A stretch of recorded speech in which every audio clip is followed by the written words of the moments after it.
رشتے احساس سے بنتے ہیں، رنگ نسل اور چال دیکھ کر تو جانور خریدے جاتے ہیں۔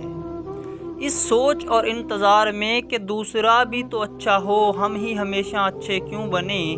یقین کریں کہ دوسرے کے اچھے ہونے کے انتظار میں ہم اپنا اچھا وقت اور اچھائی کا موقع کھو دیتے ہیں۔ ہر انسان کے اندر دو بھیڑیے ہوتے ہیں، ایک اچھائی کا، دوسرا برائی کا۔ غالب وہی رہتا ہے جسے ہم کھلاتے پلاتے ہیں۔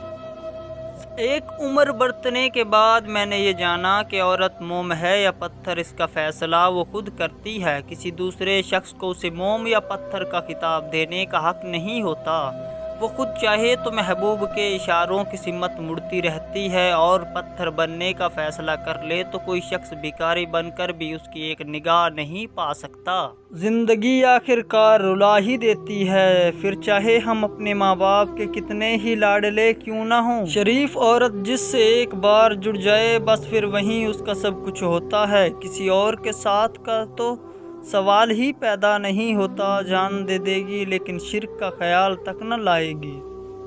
اس مرد کی مخلصی کی گواہی میں خود دے سکتی ہوں جس کا دل ہر بار دکھا ہو، اور غلطی نہ ہونے پر بھی وہ اپنی عورت سے معافی مانگ لے۔ ایسے مرد لاکھوں میں ایک ہوتا ہے جو رشتے کبھی ختم نہیں کرتے، اور اس عورت سے بد نصیب کوئی عورت نہیں جو ایسے مرد کو کھو دے۔ بانو قدسی۔